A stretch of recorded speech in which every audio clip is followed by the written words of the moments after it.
And the pot calls the kettle black, calls the kettle burnt, calls her mad. Kettle reminds the pot that we both been burned on the same stove, that the parts of our bodies that are layered in soot were scorched by the same hands. Kettle tells pot that she still boils water, holds the hot breath of a white man's tongue, endures the slow simmer of a white woman's allyship, and still we make something beautiful. Pot calls the kettle wicked, and kettle says no, but says she's so magical she burned the hand of the last man who tried to pour himself a piece of her. Says she's so black she is everything, so black she is the beginning. She is the first thing someone finds home in when they wake up in the morning. Says ain't that what it means to be black? To have the world go up in flames around you and still be sanctuary for someone, saving men who lost themselves the night before, saving men who curse our names but forget his mama is made of steel too. And now the pot has no words but calls the kettle bitter, but loves the glass pan, the fine china, loves all the exotic shit white men put behind glass casings, loves how fragile things not made of steel can be.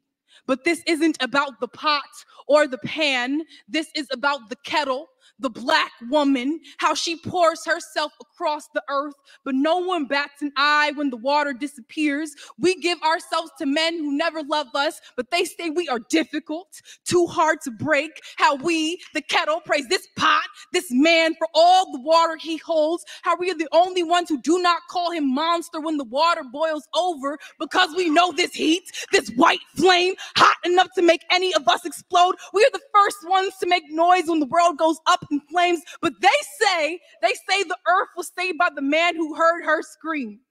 Pot calls the kettle black, and kettle says yes, but says you best remember you black too. The next time they bring a fire to your neck, they burn black bodies on the stake and the stove. Pot calls the kettle black, and kettle says bitch I might be, says nuck if you buck, then says wipe me down. Kettle says yes my nigga, I be black, I be mad, and I boiled the last man down to his bones when he tried to test me. Pot calls the kettle black, and kettle says hell yes, but don't say my name as if you ain't ever been burnt too.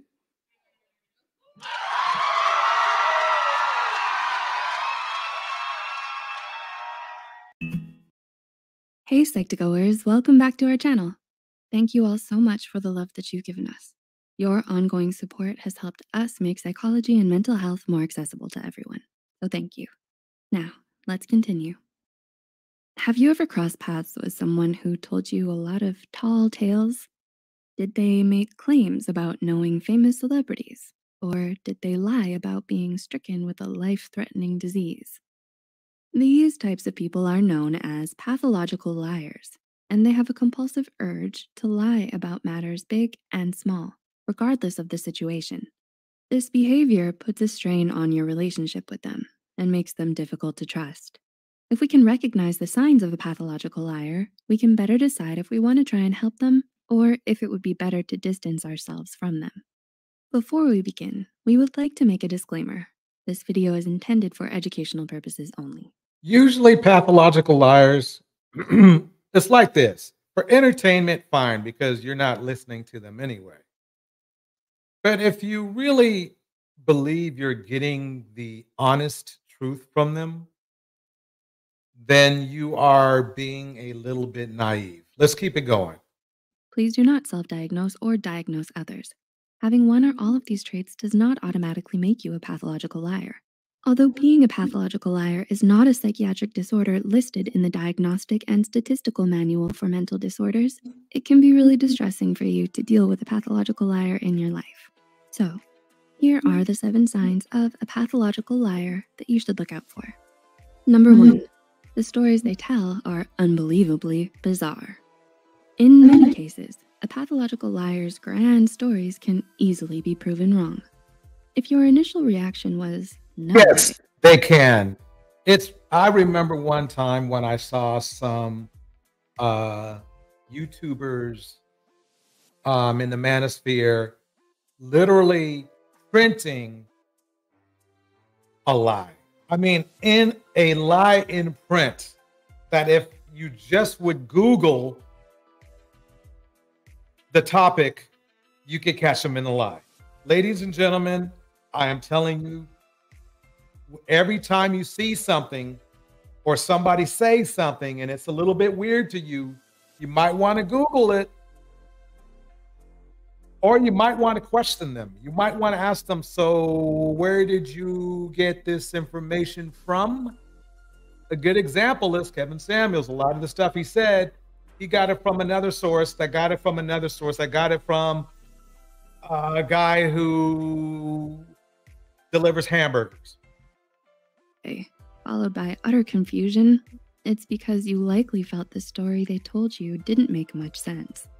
For example, they may claim that they are close friends with Bruce Lee to this very day.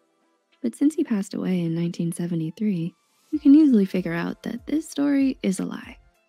Number 2, their stories change over time. Remember, you can Google it. I remember when somebody said something about something not being copyrighted, even though as soon as you produce the item, it's legally copyrighted.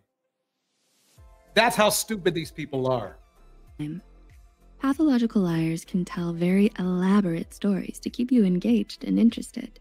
However, they often can't remember all the details of their fake stories, so they wind up retelling you the story differently each time.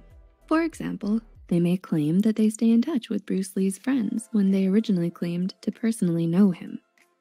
Number 3, they don't like being doubted. If you question them or catch them in a lie, they might get angry or express hostility towards you. For instance, if you ask them about whether they actually knew Bruce Lee or knew his friends, you may be met with a clear attempt to change the topic. Yep, they sure do that. They sure do that. Pathological liars are really easy to catch if you just keep up with their statements. I guarantee you not, they will say it differently the next time. It's just the way they are. They cannot tell the truth. The only time they'll try to tell the truth and they won't tell the truth is when a judge is involved. And sometimes that's just the way it has to go. You just have to get a judge involved because they're not going to do it in any other ways. You're not going to get a resolution. Pathological liars want to avoid being questioned about the believability of their stories. Number 4, they are quick thinkers. Once you start to doubt how believable their story is, the pathological liar will think on their feet to cover up their inconsistencies and past lies. If you question them about their Bruce Lee story, you may not even realize how seamless their cover-up story is. They will quickly make up an answer to your question, even if it sounds bizarre. Number 5, they lack empathy. Boom. Lacking empathy. Let me tell you something. They are basically cold, hard,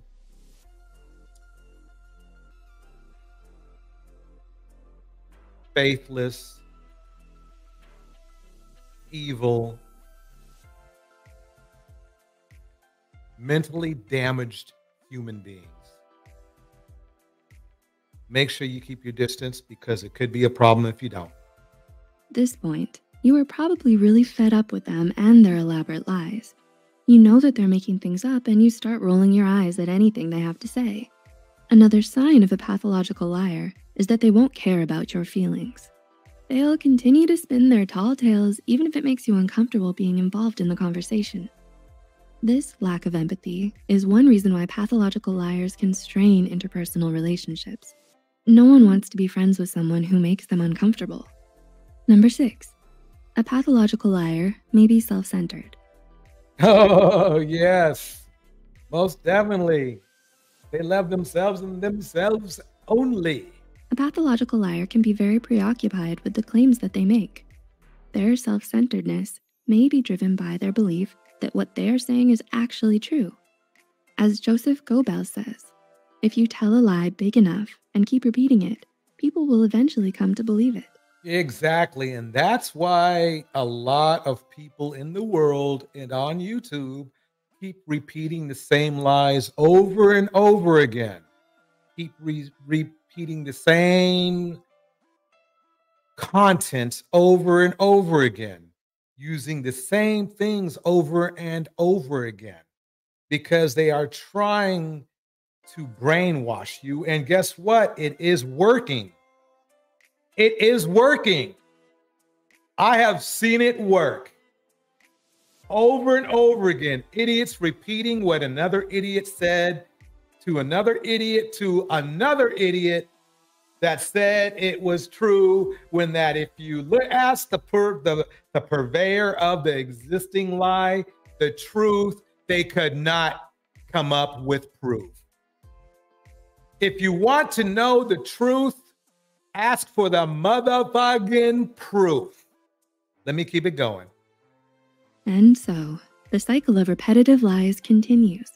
The pathological liar tells a bizarre lie, covers it up, and does whatever they can to keep up with the lie. They may even feed off the attention they get from telling all these tall tales. Oh, they love the attention. They love the attention. They love the lies. Do I have to say more to tell you why? Damn, that's a jam right there. I just made it up. It's all mine. It's all mine. Okay? Yup. If somebody makes a statement about something, let me repeat, Google it and see what comes up. You may or may not want to, what's the word, call them on it, because pathological liars at quite a bit of time turn out to be quite worse than that. They have other pathologies, which is just a part of them being a pathological liar. There are things that make them that way. Let me kick out some shout outs. In the house, Miss RV, Benji Matsu, Prism, Alexander Brannon, Miss RV, the LW Academy Hub for Women, by the way, is going down tomorrow night right here on the DJ Coach Network. We're gonna have the LW Academy Hub for Women versus the Amiri Brown Show on a big debate. You gotta be here. It's gonna be off the hook. It's going to be off the hook. Camo in the house. Where Camo at? Anyway, I need to break this. Let's keep breaking this down. Then we're gonna get into the show. And number 7, they have a history of interpersonal challenges.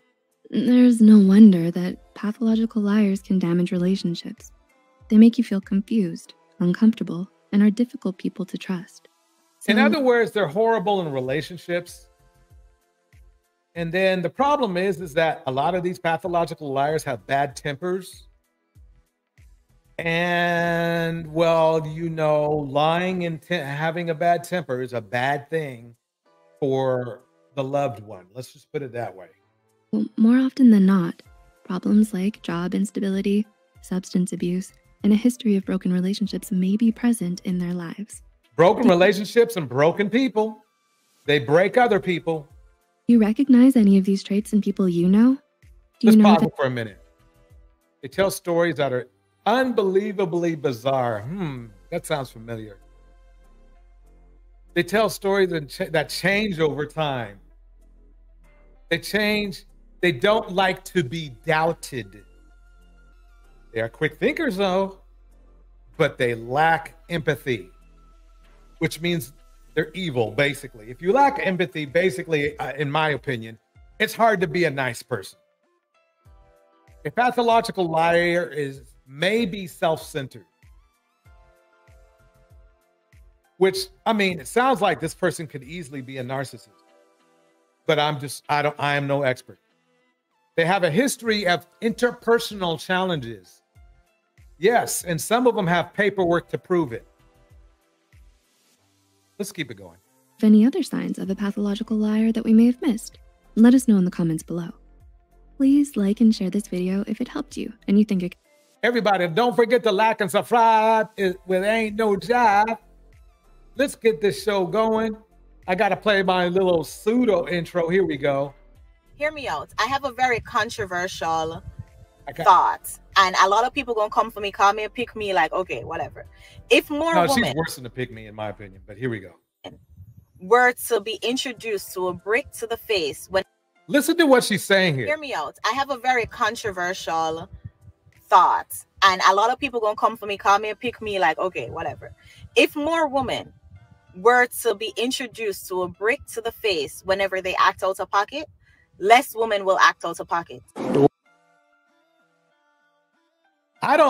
Is this video still up? Is her video still of this up? If it is, Chantel Simone video saying that, you might want to stress to her that that's not the way you feel. And I'm just saying. What? If more women were to be introduced to a brick to this is the type of man that Chantel Simone must be supporting, because I guess he thought, right? He thought she was out of pocket for asking for an order to be corrected properly. Face whenever they act out of pocket, less women will act out of pocket. Get your food! This is what happens when you say statements like she I'll say one more thing when I get you out. That's what happens. If more women. That's the type of behavior from a man you are supporting with this propaganda, Chantel Simone. You should stop. You really should. This is not cool, because men interpret out of pocket very differently from man to man, or from bandit to bandit. You're giving the green light for abuse. I'm telling you. Were to be introduced to a brick to the face whenever they act out of pocket, less women will act out of pocket.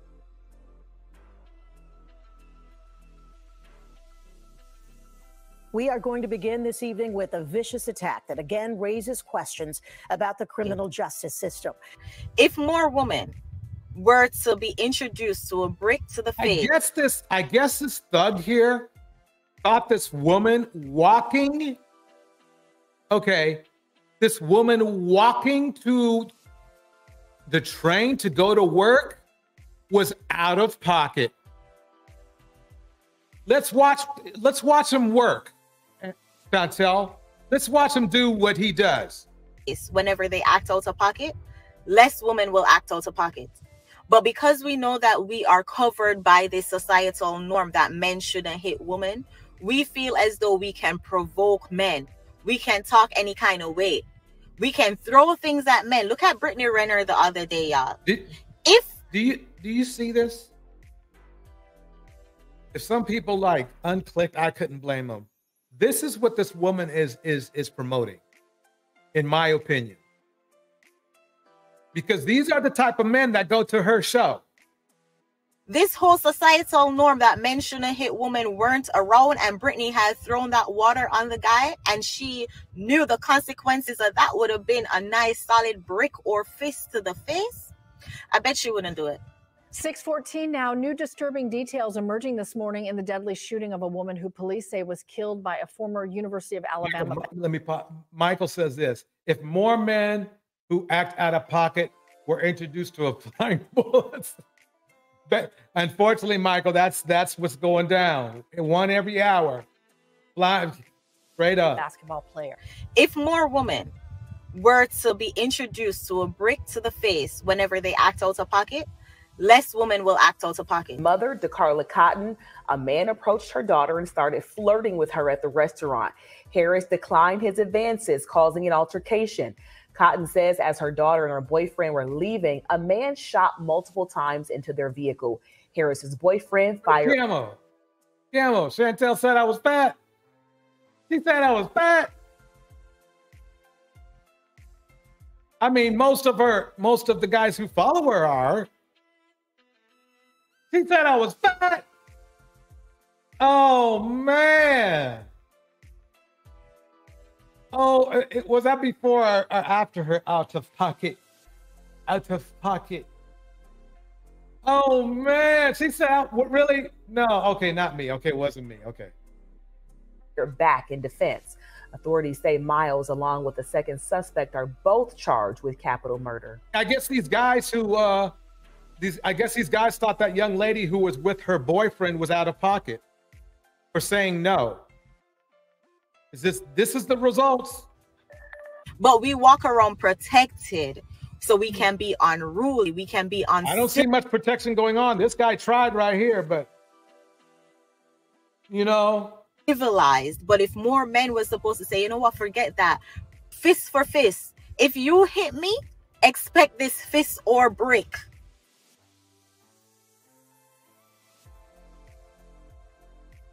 That's the manosphere for you. She got the masculine thing down. If more women were to be introduced to a brick to the face whenever they act out of pocket, less women will act out of pocket.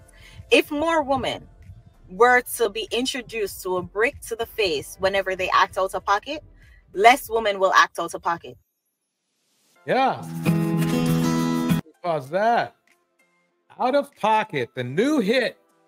You can watch the video here on the DJ Torch Network. The DJ Torch Network.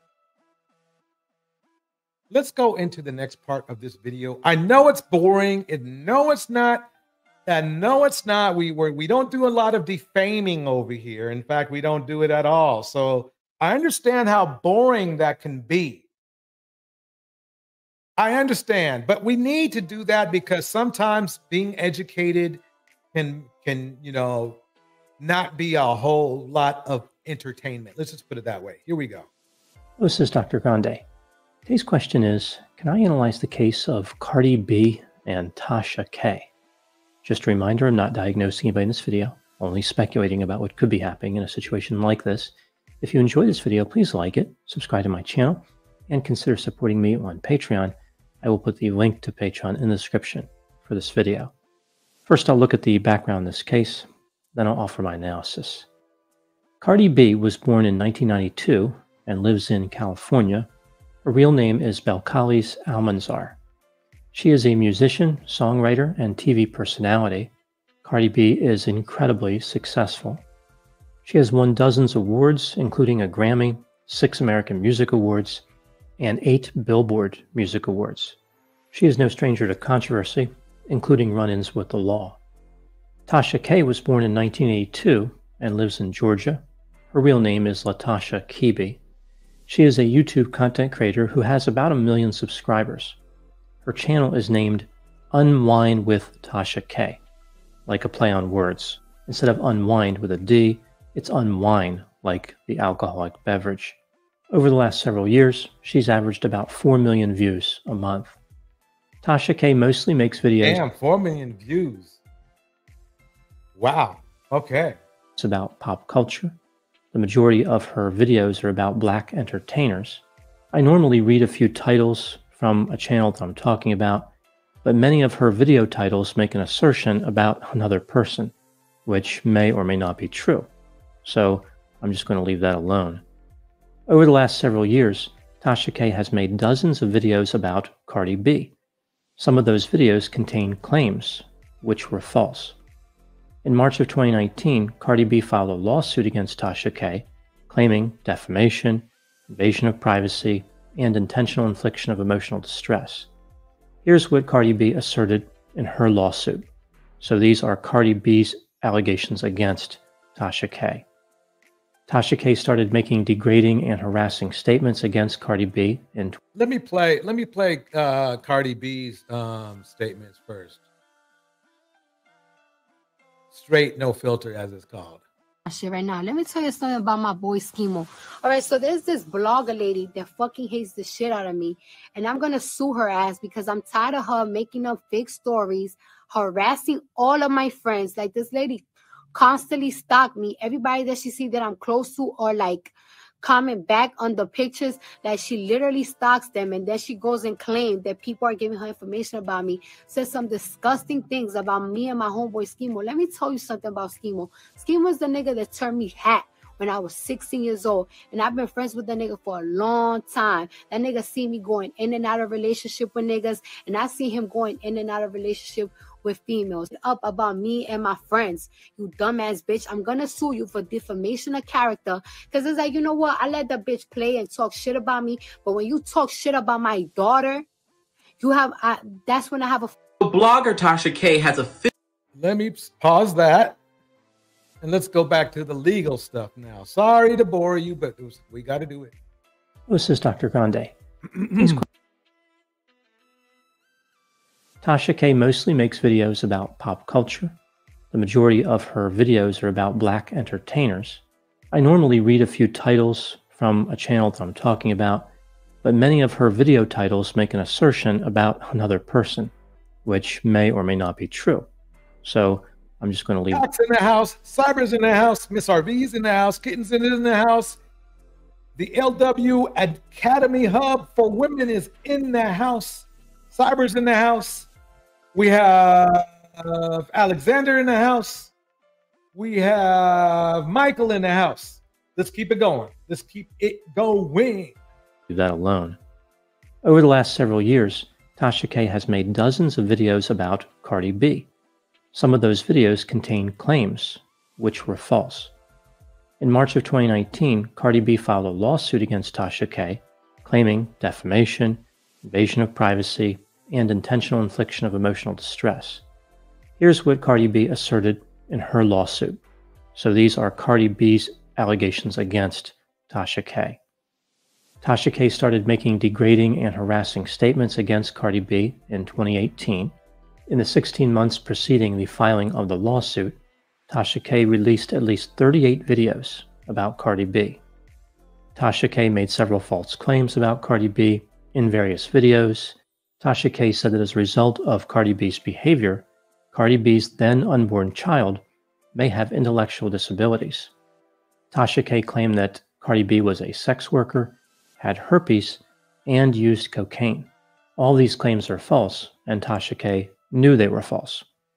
In September of 2018, Cardi B's that doesn't sound good. That doesn't sound good. Lawyers sent a cease and desist letter to Tasha K, demanding that the defamatory content be removed. Tasha K responded by uploading another video in which she falsely claimed that the statements she made were true. Tasha, don't say it, and no, don't do it, Tasha. That's not good for you, Tasha. Tasha, there's something called law. There's something called law. She was sticking with her story. Tasha K continued to make the same false and defamatory statements after this. She suggested that Cardi B engaged in infidelity and offensive behavior involving beer bottles. In a video released in September of 2020, Tasha K admitted that she knew her stories about Cardi B were false, and she published them anyway. Tasha K responded to the lawsuit by That's gonna hurt. That's gonna hurt. Filing a counterclaim accusing Cardi B of sending people to harass her. The judge dismissed the counterclaim. The case went to trial in January of 2022. Essentially, Tasha K admitted on the stand that she knew the claims were false and made them anyway because she wanted to make money, which is highly consistent with what she said in some of her videos. Cardi B was handed a massive victory over Tasha K. The jury awarded her $1 million to cover her pain, suffering, and reputational damage. $1 million. I mean, 4 million. Wait, 1 million just for one piece of it. $4 million total. Huh. $1.5 million in punitive damages, $250,000 for medical expenses, although both parties agreed to reduce this to $25,000, and over $1.3 million to cover Cardi B's legal expenses. The total award was about $3.8 million. Tasha K intends to appeal. After her defeat, Tasha K uploaded a... Okay, this was done a year ago. Just in case you don't know, Tasha K did appeal. And let's just say it didn't really go... It didn't go well. Blogger Tasha K has officially lost her appeal in the defamation lawsuit where she lost to Cardi B and now owes Cardi B $4 million. So this is what the court had to say in regards to her appeal. They said this: defendant Latasha Kebe asked for a new trial, saying that there was insufficient evidence for the jury verdict against her. But as she all but admits, she didn't make either of the required post-verdict motions in the district court. Also in Tasha's appeal, she argued that the judge overseeing the trial withheld key evidence that might have helped her beat Cardi B's accusations. They said this: she never tells us where in the 5,500-page record the district court's alleged errors can be found. Because Kebe's brief falls well short of what we require, she abandoned this argument. Tasha K did confirm the news on her Twitter and made an apology to Cardi B and her team, but then made this joke on Instagram in regards to her getting. How much more? What do you want from me? How much more do you want? Now I can't cry because I got Botox. Y'all stop. Y'all know I'm getting older. She is broke. She might have some cash flow going in and out, but basically, Cardi B owns her for basically the rest of her natural life. Will Cardi B get all that money? Probably not. But whatever this woman owns, I don't know. I mean, people, let me just keep it going. Fuck, so I got Botox. I can't cry. But I'm tired of this court shit, telling lies on the appeal and everything like that. It ain't even like that. Everybody trying to drag my lawyer. My lawyers are good people. They fucking good people. Yeah, they're probably good, but people. And then so she's saying she has good lawyers, but she still lost. It just shows you that defamation is what it is. It is what it is. It is what it is. I mean, if as long as you prove defamation, then it's just a numbers game from that point, really, in my opinion, because I'm not a lawyer. But it's just basically a numbers game from that point. Let's see what this happens here. SportsTissueBox.com. SportsTissueBox.com. Get your SportsTissueBox.com. Football season is here, and what better way to commemorate the boxes are there for tissue boxes? And then we'll talk on it real quick. Okay, let me let these red pill guys break it down for all the fellas out there. Okay, we'll read what she said, and then we'll talk on it real quick. Let me read what she said real quick. She said this via Twitter a couple days ago on the 21st of September, when all that was going on with my homeboy getting 120-day. This is fresh, 4 days old, and all that stuff. But she says, just FYI to those who haven't gotten the memo, over the last 2 days going forward, we will no longer be covering Offset and his wife or Kenneth Petty and his wife's beef. We are deleting Offset and his wife from our algorithm and will only cover Nicki Minaj's music and or other stories. But any stories concerning the 7-year-old beef has been deleted from my platform's algorithms. Get someone else to do it.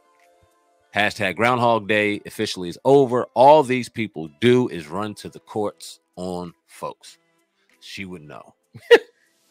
She would know. Now, Tasha K. I mean, it's like this. This is a funny thing. You know, it's that snitch theory. It's like, well, you don't want to snitch on nobody. You don't want to snitch on nobody. But let me show you what happens to people who want to just keep it real, and keep it in the streets. 1 second here. Welcome to the stage, Cyber. I just wanted to bring this up. Let me bring this up. I'm like feeding my face, but okay. Let me see here. What up, chat? What up, fellas? Happy Wednesday, hump day. Let me play it's not this one. It must be the other one. We're getting right to it, folks. We're getting right to it.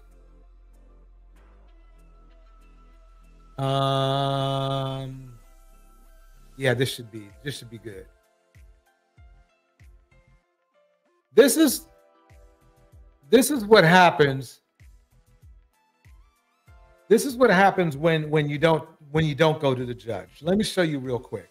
This is what happens when you don't go to the judge, and you get into an altercation or a disagreement. Let me show you what happens.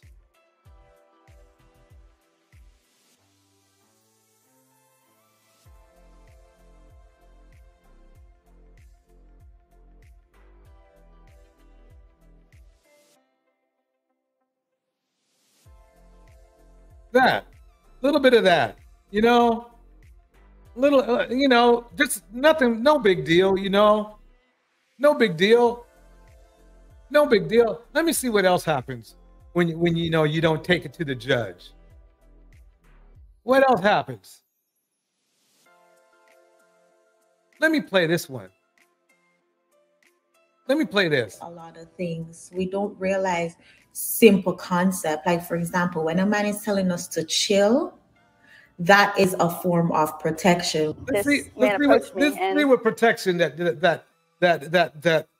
us, my brothers, have to offer. Let me see. Was asking for my phone number and calling me all these names. A Nashville woman says she was terrified when a man started destroying her car after she turned down his advances. When a man said, hey, don't wear that, don't go there, don't engage in certain conversation or certain friend group, don't go on these girl trip. It's not him trying to control you. Yeah, it is him trying to control you, because that's how it is. Let me go back to here now. First off, her presentation is second to none. It's top notch. That shit is clean. It's visually appealing to look at. Her cadence, how she delivers the information, top notch. And I think that's why a lot of people don't like her, because of a lot of the attention that she ensues with a lot of the shit that she talks about, and the attention she garners because of how professionally done it is. I have a question. Greatness, period, point blank. Wait. Is being rejected a form of conflict? Yeah. Wait. No. Wait. Yeah. My question is, see, I'm asking this for a reason, because we talked about the reason why we're looking at these videos, chat, is we're trying to understand conflict resolution, right? Right.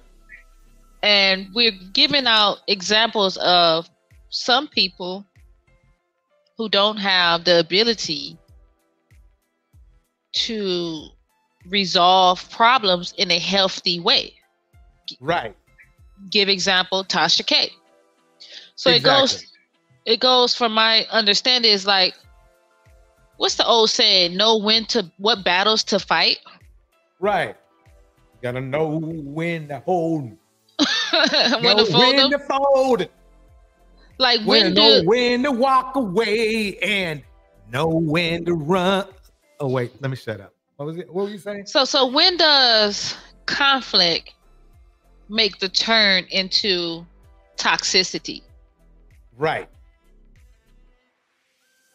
Because if she knew that what she was promoting was false, it questions, I wouldn't say her integrity, but it's just wrong. Well, it's clear that, that some people, I mean, entertainment and integrity are actually two different things. Mm-hmm. So Tasha was obviously in the entertainment side of that argument. And some people, when they feel like they have a certain level of power or energy, I believe they feel like they're owed a certain level of respect or See, I understand what you're saying, but you know what I mean? Entertainment, what's governing entertainment? Like if we look at Tasha K's situation, what was the governor in her to say, okay, I'm going too far? Because a lot of people on YouTube and these YouTube creators, whatever, when is going too far or there's no cap? Right. When do integrity step in? Because integrity steps in and says, okay, I'm doing too much. Let me fall back. So if they go beyond the threshold of integrity, right? What realm are they entering in? Well, they don't have a realm. They don't have a limit. They don't have, you know, it's what Cynthia G would say is they have no impulse control. It's simple as that. I mean, if you don't have any impulse control, and we see it happen in the streets all the time, and it's one of the things that's tearing up the community. There are too many people without impulse control, right?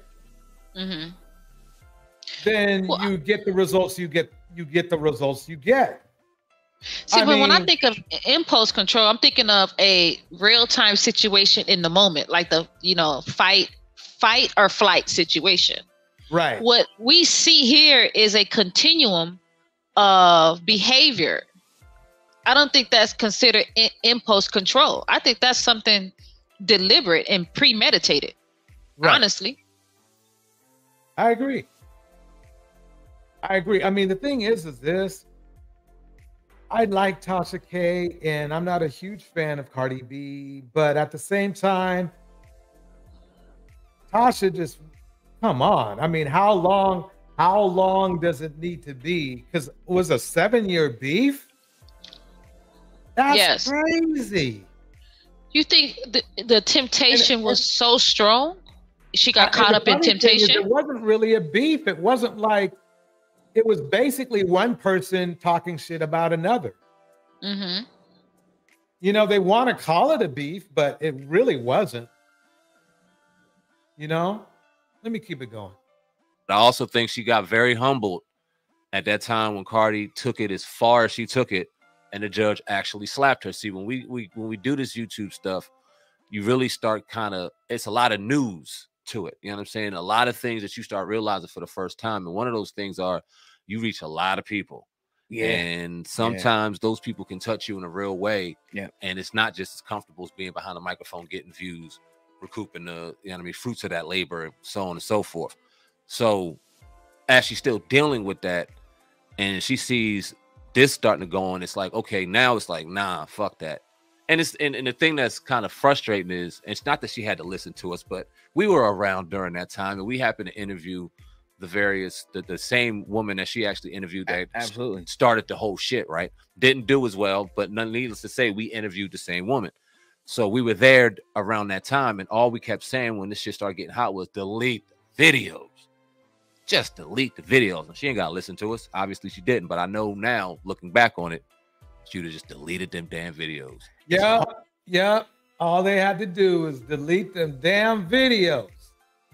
Tasha, why didn't you?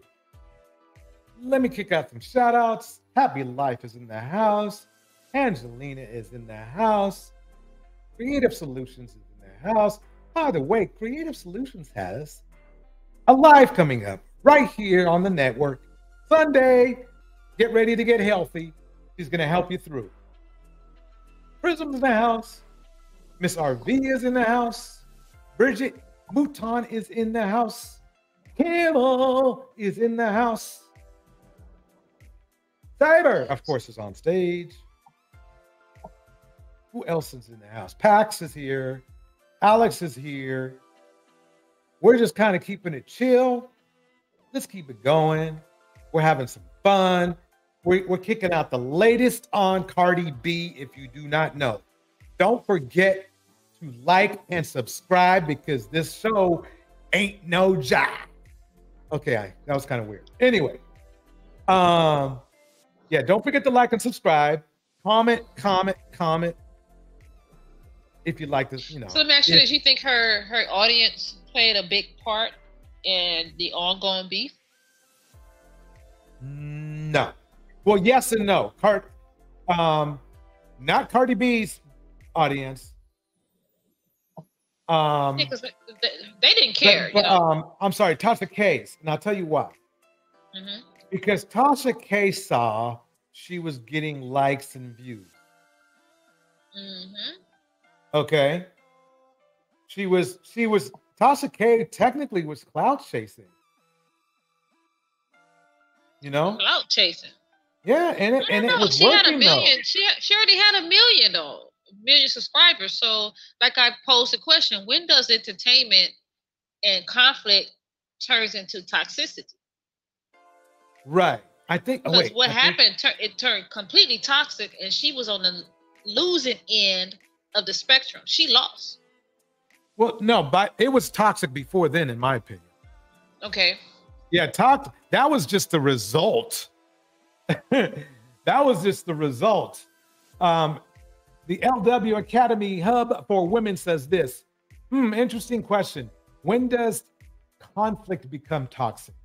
I'd say when people stop hearing each other and are just flinging mud, insults, threats, etc., with the aim of just hurting each other.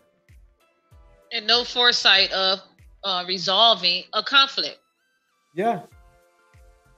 But the courts resolved it for her. Yeah, they so did, didn't they? That's why I'm all for that too, because it's like, why get it? You saw the reasons why I ain't into the personal beef stuff. I am not getting into no gas station situation. You know what I mean? Let me play with the people what happens when you don't deal with things legally. I need to play this one more time.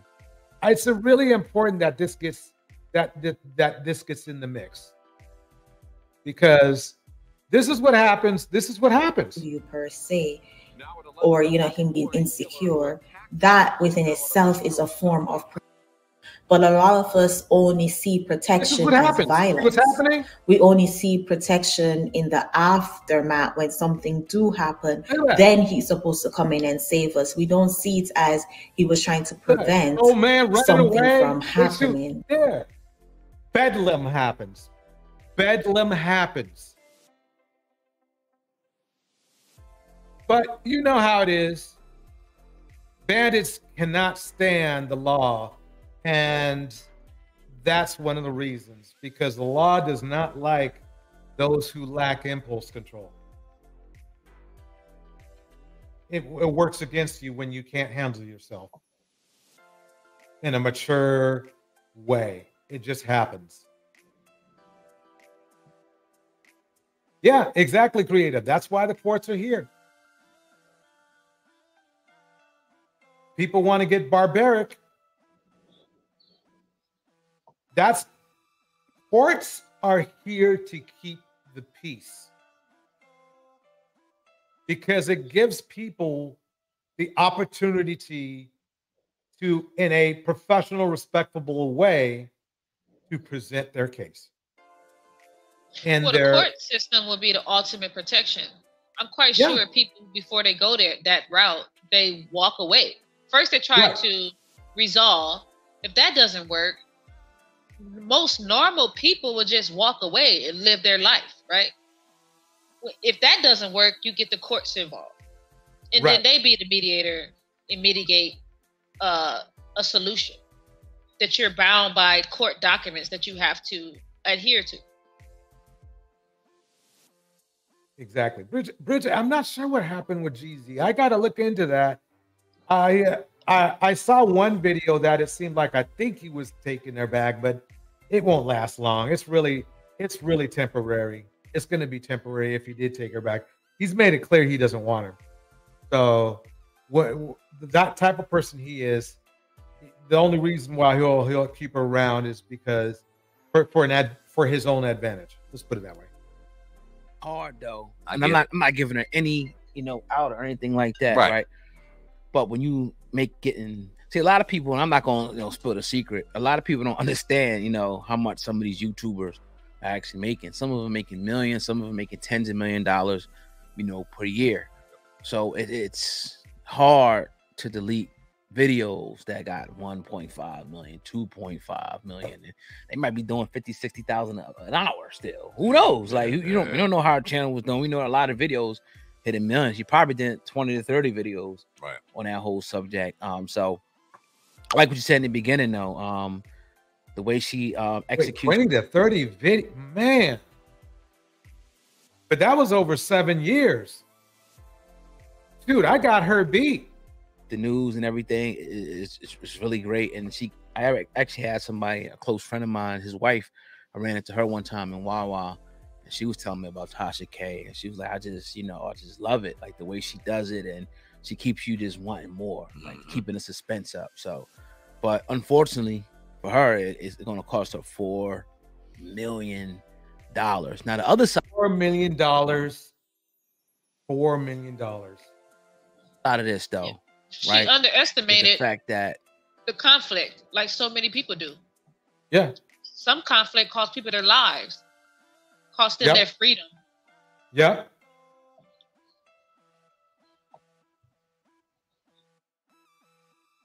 RV says, thank God for courts, cops, and the military. Yeah. Yep. I mean, really, think about it.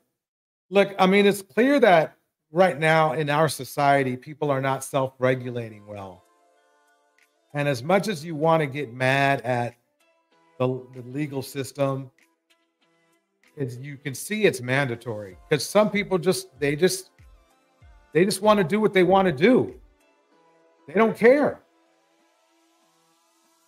How do you feel about the celebrities and the people that are the so-called victims taking this to court? Do you think they're being too sensitive, or do you feel like, maybe, you think they're being too sensitive? Now, in the case of Cardi B, in the initial situation, the information that was being spewed was very, very vile. It was nasty stuff, right? And that obviously hit her hard. So when asked to take it down because it was or was not true, and according to Cardi B, it was not true. No, according to the courts, it was not true. See, this is a weird thing. I can tell that sneakily, in a way, they're defending Tasha K. And again, I'm not really a fan of either one, but the court already ruled. So him saying this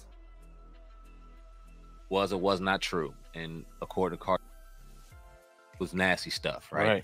And that obviously hit her hard. Let's not forget, Cardi B had a lot of asked disparaging. to take it down because it was or was not true, and according to Cardi B, it was not true.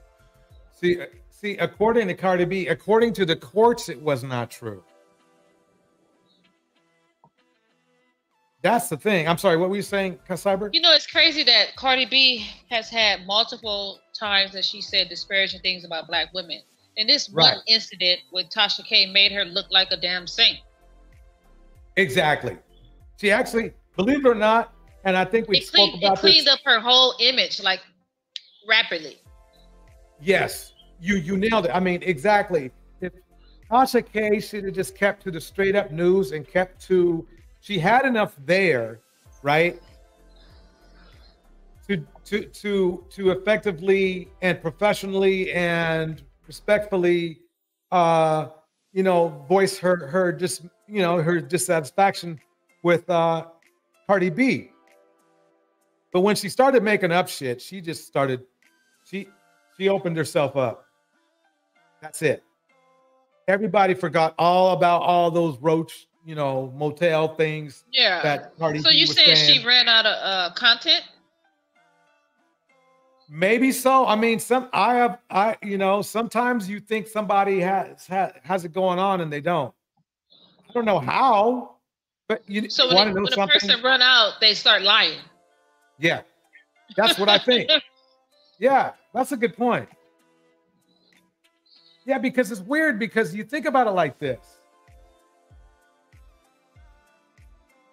The guy said she has great delivery and everything like that. And I don't know. I don't watch her that much, but I never saw anything outstanding about her, but she's good. She keeps you, she keeps you interested, but it sounds like to me, she just felt like that Cardi B was a meal ticket. And she was going to ride Cardi B. She had to keep riding her harder and harder and harder to keep her people, her numbers up and her people interested. And I think that, in my opinion, that's what happened. And at the end, none of her supporters supported her. So it wasn't worth it. It wasn't worth the gamble. Right. They might have supported her, but I mean, the law is the law. You see what I'm saying? They could have talked all the smack they wanted about Cardi B, but sooner or later, when you enter that courtroom, it's you with or without a jury. You see what I'm saying? I'm about to go a little bit deeper, right? And then we can get off of this. Tasha K is married, right? Yes. Why didn't her husband warn her of the implications that this can go? Because to run a business, you have to have foresight, right? You have to look at all the variables. Oh, if we do this, if we make this investment, we can go this way, we can lose this. Right. Why wasn't, I'm assuming he didn't warn her or he didn't see it coming. Why was that? I don't know if it's that or maybe it's just poor leadership. Because remember, he's masculine, she's feminine, right? Mm-hmm. That's all what that kind of stuff. Or either that, or maybe he liked them big checks coming in. I heard he had money too, but apparently, if he did, he doesn't now. But remember, we said that. Remember our football analogy, like these men would have you run slants across the middle of the field, right? Right. Exactly. Look at her situation as the same thing. She's getting sued. His name not on the lawsuit. But no, they're married. Remember that? Remember that? And her name, her brand. What's yours is mine. What's mine is mine. I don't think that's in this case, Tor. No, unless he has some weird prenup, he's screwed. So he attached to the lawsuit. By default, they're married. Okay. It's just like it's unless yeah, he is. There's nothing he can do. There's nothing. It's just like when if somebody's child, scratches your car, though you weren't there and it's not your fault, you're still responsible. Being a husband and wife is very similar. It's very similar unless there's some, and unless at the time, and I heard they were trying to move money around, unless at the time that he moved his money into like some other account that can't be touched, but I doubt it. I'm pretty sure that he's going to get rocked too. If Cardi B does that. See, that's a funny thing. Cardi B might make up $4 million just on publicity. You see what I'm saying? Mm-hmm. She might make that up in publicity, saying, "See, I could have left Cardi. I could have left, Tasha K broke, but you black people, I was nice to her, so you should be nice to me." You see the angle she could work? I already said it made her look like a saint. Yeah. She was already getting a lot of backlash, Cardi B, for her comments. Yeah. And people forgot about all that when she won the lawsuit. Exactly. The LW Academy Hub for Women says, well, yeah, I think it was a numbers thing with Tasha K. She was probably just trying to keep her views up, keep her money flowing. Yep. She probably didn't think it would ever get to court. Yep. And the weird thing is most people don't think it'll get there. They don't. Who really is going? If people knew it was really going to go to court, and do you really think they're gonna take it to the limit? I mean, it doesn't make any sense. That's why it's good to know the law. Cardi B. Right? And if you don't, then I'm not mad at Cardi B for taking it to the level. Let me pause it. Go ahead. No, I'm just going to say that real quick that I think they assumed Cardi B was some dummy, right? Her music, and they underestimated. So my question, the moral question would be, when is slander worth it? Yeah, that's a good point. So that's my moral question. Somebody in the chat, y'all think about it. When is slander worth it? Yo, we might need to put that on a poll. Yeah. Because it didn't help Tasha K at all. In the house, Hazel Hamilton. Prism. LW Hub for Women. Happy Life, Creative Solutions. We're gonna keep it going. She's taking it now. Whether she deserved $4 million and whether that judgment's fair, that's not up for me to say. Wait. My YouTube coach told me that I need to tell everybody to like and subscribe. Like and subscribe. You know, Cash App, Super Chats. I got all that. I'm monetized. You know, Kentucky Fried monetized. All that kind of stuff. But at least... So you over here selling Popeye chicken sandwiches? Yeah, that's right. That's right. I mean, comments. I love comments, though. I like comments as much as super chats, believe it or not. But anyway. Yeah, leave a comment after the show, people. You know, comments. It's just it's free $3.99. $3.99 and then minus 99 cents. So it's free 99. Eat, Pray, Yoga in the house. Miss RV. Let's keep it going. Right. I don't know if $4 million is the right amount or whatever. But for Cardi B to take it to court, I'm not mad at her. For Tasha K to give real information and give hard, cutting, raw-ass opinions to those facts should not be able to get sued by any stretch of the imagination. If you're talking about the facts that you have on the table and you giving your raw opinion on it, that's fair game. This is what they signed up for. This is all a part of being a celebrity. As athletes, professional athletes, sometimes they got to get behind that microphone and talk to the media, even though 99% of the time they probably don't want to deal with none of them. It's part of their obligations, part of their contract. They got to do it. You sign a contract, whether it's in there or not, that you going to get scrutiny from the media. And when you do childish shit like what's going on last weekend, people are going to scrutinize you, and I don't think that's justifiable to be sued. It was facts on the table. However she threw it out there was. Now, if you're out here throwing out things that aren't fact and you degrading people's names, that's a whole different story.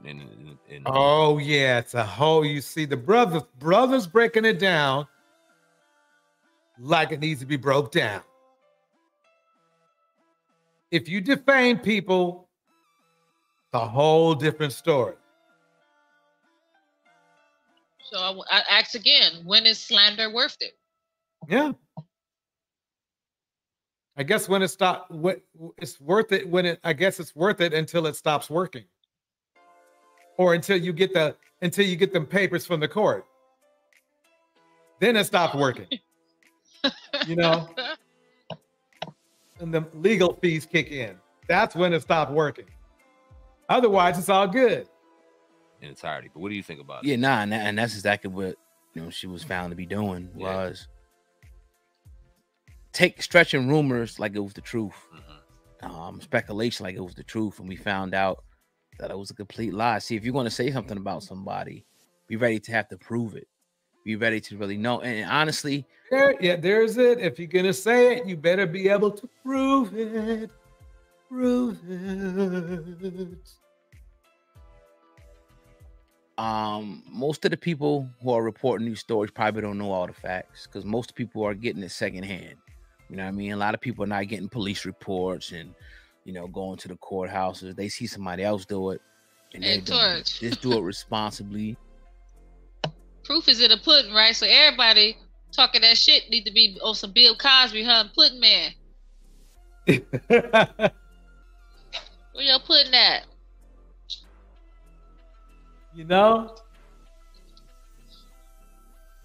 Use your allegedlys, give your opinion, but don't say anything is definite. Like, oh yeah, she has herpes or she has gonorrhea. You can't do that. Like, if we were to go today and then say something about, Busta Rhymes or Jay-Z and say something, we could be sued too. But if we giving our opinion on something that he said or something that happened, you can't be sued for that. You only get sued for that's what it is. If you making up shit, but if you're making up shit, that's see, there's a line. There's a line for like lies and slander and things like that. So Cardi B, she did what she had to do. She gave her ample opportunities to take the videos down, to retract the claims. She didn't want to do it. So, as they say, you know, and I know Tasha K knows this. You make the bed, then you gotta lay in it. And I really honestly feel bad for Tasha K that she has to go through this. But hey, it is what it is at this point. I'm sure she's grateful to still had a platform, had an audience to do what she do. Like we talk about good, bad, or indifferent. We're blessed. Well, it's great she has a platform, but basically technically that's not whatever she earns, all that hard work she does right now. Ever since that judgment went in, they probably will allow her enough to maintain whatever level of living she has, but she's not going to have any riches. She can play all the games with the court she wants. The problem she has is that Cardi B has the wherewithal to keep track of every penny Tasha makes. And in fact, she's going to get a lot of help from the courts. And she got enough money to sit back and be patient. Right. Exactly. You know, I think Tasha K filed for bankruptcy too, trying to get a loophole. She sure did, but it ain't going to get her out of it. It might get her away. It might help her save money for her debts. I mean, from the debts, but you know, good luck. See why it's sad because why would you put yourself in a position like that? She was still balling out of control. You know, I think she should just pay half of it and do payments. Get on a payment plan. No Welcome, interest. Angelina. Hey, Hey, I just wanted to say, I don't think that Tasha K was, okay, granted, she did slander the woman to, like, she dragged her to hell, quite frankly. Okay, fair enough. But I don't think that, I think that what she did was a result of naivety in a way. Because if you look at Tasha K and you look at Cardi B, she's not thinking that Cardi B is going to give her the time of day. Do you know what I mean? They're on two different... As a YouTuber, no matter how big you get as a YouTuber, you're still that person. You know what I mean? You're not like in the realms of Cardi B's and... Where it got, the thing is that long before the court case comes in, right? Mm-hmm. Tasha K was sent warnings, probably from the platform they were on. I don't know what platform it was, you know, whether it was YouTube or whether it was, you know, Twitter, but they sent warnings to these people like, look, you shouldn't be doing this and you should take this down. And then they send a cease and desist. And I think she did that a long ass time ago. And then it's like, okay, this ain't working. And then that's when they hit him with the court case. Sure, but doesn't she get a lot of cease and desists? You know what I mean? Like, people throw those around all the time. So I'm thinking to myself, she probably got it and was like, yeah, whatever. Okay, Cardi, of course you're going to take me to court. Like, so you haven't got better things to do. She was overran by her ego. Which No, I'm not thinking that she's overrun by her ego. I'm thinking the opposite. I don't think that she had enough of an ego or enough of an esteem about who she was and what she was doing and the levels, do you know what I mean? The level that she'd actually got to in order to respond to that situation in a serious way. Do you know what I mean? I'm thinking the complete opposite. I'm thinking... You're thinking that she didn't take her seriously. No, she didn't take it seriously because why would you sue me? Like, whatever. You know what I mean? I'm thinking, okay, she's got a lot of viewing and all of that, but I'm thinking about it from that point of view. I don't think that she literally had an ego in that situation. I think she didn't have enough of an ego to be like, you know what? Yeah, maybe I should not do that. You know what I mean? Yeah, I do. Because I'm just putting myself in that situation and I'm thinking, if I've got this, you know, because YouTube is a very disconnected thing. You know what I mean? It's not like it's not like a Cardi B thing where you go out on stage and you're clearly famous. You know what I mean? YouTube famous isn't actually famous. It's kind of like a weird kind of exposure. Right? So would it be safe to say she thought she was too big to fail? What do you mean? She thought that she was too... Because you said she was naive. Yeah, so I'm thinking that... statement like, why would you sue me? That sounds like ego to me. No, I'm thinking, why would you sue me? Because I'm Tasha K and you're Cardi B. Like, we're in two different facets right here. It's like Michael Jackson coming up to you and saying, do you know what? I have a problem with what you said. You're like, wow, you heard it? you heard what I said? Do you know what I mean, though? Yeah. It's like, I'm just trying to have a little bit of compassion for this woman in a way. Because I'm like, okay, I see what she did. And she dragged this woman. I got it. But she's thinking it's not a big deal. It's only YouTube. I'm just giving the other side. Right. Maybe she's thinking, it's only YouTube. Why are you getting so bent out of shape? Like, shit, relax. And I'm thinking about the same sentiments a lot of other people on YouTube have. They slander people, and then their excuse is it's only YouTube. I know. And I'm thinking about her background and where she's from. She's from, you know what I mean? She's like from... Like, she's basically ghetto in a sense, right? She's like drug dealer, drug addicted family members, all the rest of it, all the typical type ghetto shit. Do you know what I mean? Right. Sorry, I'll try not to cuss. So I'm thinking about it from that point of view. And I'm thinking, she's not thinking that Cardi B, this girl, Tasha K, from down the road with the drug addict family, is not thinking that Cardi B is going to take her to court for anything. Right. You know, that's what I'm thinking. That's the way that I'm kind of flown with it at the moment. Because I just don't think. Just to be safe, well, let's say Tasha K alleged drug family, but. Yeah, sorry. Yeah. But she actually said it herself. Oh, this is out of her mouth. This is from one of her videos that I watched. Oh, she was very direct and very clear about the fact that her family's a little bit way. Do you know what I mean? It's not all the way. I got a question upstanding. For you. Angelina, this is a question. So do you believe that poverty might be one of the components of a person having the right type of, I guess, I don't know if I'm impulse control or logic control? What would 100%.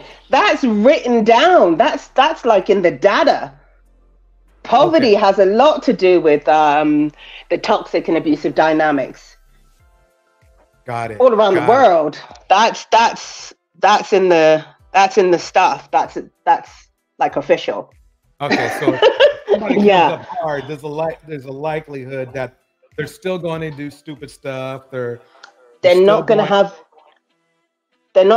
the skills a lot of the time to deal with things in a. So let me ask you: poverty distorts your reasoning? No, I just think that with poverty comes neglect. Because you don't have two parents in the house most of the time. Do you know what I mean? You're not like 2.4 going down the road having discussions with your father about shit. Do you know what I mean? Like your father's at work, your mother's at work, you're probably babysitting yourself. Right? So you're not necessarily getting a stable example of how to deal with emotions, because probably the people in your household are dealing with it in a very traumatic, toxic way anyway, because they weren't given the skills, right? So it's literally generationally being passed down at this point, right? And it's not the fault of people in poverty. It's just what it is. You know what I mean? But I think that understanding that is a step forward in changing that. Like knowing that you come from poverty, knowing that you're going to have certain ways of dealing with things that aren't exactly correct, gives you an opportunity to learn those skills. You know what I mean? Yes. Very. It's like, okay, so it's not to say, oh my gosh, if you were raised up in poverty, you're going to just stay that way and you're just going to be like, you're a lost cause. It's just, you got to understand that coming from a certain place, you know, this isn't a fairy tale. Coming from a certain place is going to produce certain things within you. End of story. And that is it. right? Because those are the influences that you have around you, unless you're lucky enough to get exposed to other things. Exactly. So yeah, hope that wasn't too long. No, not a bit. In fact, here we go. We're gonna now show the Cardi B negative side of this. Here we go. Because we have to show both sides. Here we go. Hello, people. Hi. So, because I was doing the Tasha K, Cardi B, beef, and the court case looking like Tasha K is going to lose, I wanted to look more closely into why Tasha K has taken a dislike to Cardi B, and it's not hard to find out why. So obviously we've got Tasha. She looks medium brown. She doesn't. I would call her brown skin. She's not dark skin. She's brown skin. Tasha K, but I know she's got a dark skinned daughter, and her husband seems to be quite dark skin.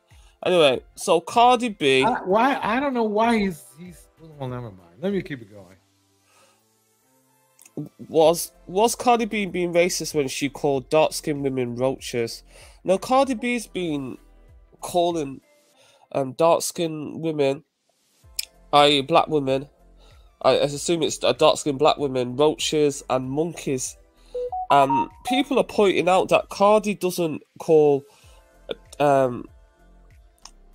black men monkeys or roaches. Yeah?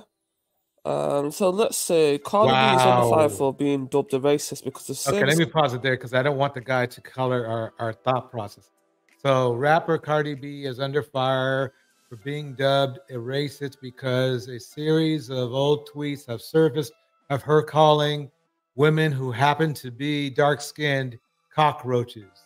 Another Twitter user unearthed the original tweets. Initially, the name calling began because of some unsettled beef the Bronx native had with said woman. I'm sorry, go ahead, Angelina.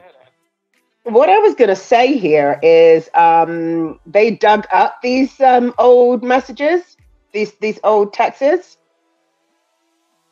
Yes. Okay, irrelevant then, because it's not now. What she thought back then is irrelevant to who she is at this point in time. Like, we say shit, and and it's not who we are 20 years later. And right. It was in the middle of an argument with someone else. Again, she was trying to be disrespectful. It's not like she was having a conversation and tweeting about it. Do you know what I mean? Yeah, she was trying to insult. She was trying to insult, so that's where she went. Okay. And that wasn't yesterday, that was years ago. So I don't understand why it's part of the conversation. Do you know what I mean? Like, why are they talking about it? Yeah, true. I do. You know what I mean? I don't. Go ahead. I do. I mean, I have no clue how long ago it was. But it's not. I think people also look into the situation of why a person chooses certain words to say, if you know what I mean. So, like, instead of just calling the women, mofos or hoes or whatever, she went with, calling them cockroaches, if you know what I mean. So, because it's derogatory, and from where she's at and where she's from, that's the best way to put someone down. True. You got to understand. I think they brought it up to show her character flaws. Yeah, but that's not a character flaw to date. So again, you could pick up something that I said when I was 19 that doesn't reflect with who I am now. Should I be apologizing for that 19-year-old comment? Right. You know what I'm saying? I'm like, she famous though. So yeah, but she didn't know she was going to be famous. No. Was this before she was famous? Was it while she was? When was this even? You know what I mean? Do you have a date on there? Yeah, I'm looking right now. I'm trying to dig it up. Let's see. I know the news came out about it in 2017, so it was longer than 2017 because it came out. I guess this is what I'm saying. In 2017 is when they mentioned it. Okay, this is August 10th of 2017. So, and then the title said she called women. Are we sure that she was in a verbal dispute with someone, or she just did this general comment? No, I think they just said that she was in a verbal dispute with someone. Okay. Yeah. And she called her. And the thing is, the girl's, I think she's Hispanic or, she's Hispanic, right? So I'm thinking from where she's from, race and color are things that you go at both ways when you're insulting people. Okay, I see what you're saying. You know what I'm saying? So I'm not normalizing her behavior, but I'm like, A, it was years ago before the time. And B, this is where she's from. That's how they communicate. That's how they put people down. So what you want? The girl's a stripper, or was. What did you want? What were you expecting? Right. You know what I mean? It's like... So you're telling us, like, basically we should have got our panties all up in a bunch over this. Oh, no. Are you upset about it? I'm just saying, personally, that's the way that I'm looking at it. I'm not saying that you shouldn't be upset. I'm just saying that's the way that I'm looking at it. Like, no, okay. A lot of black women took this offensive.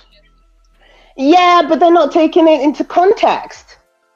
They're taking her and making her now this, clean-cut person who isn't from the hood, who isn't Hispanic, just saying some random stuff. Okay, let's see. So I just think in context, I'm like, yeah. It's kind of like using the word, the N-word.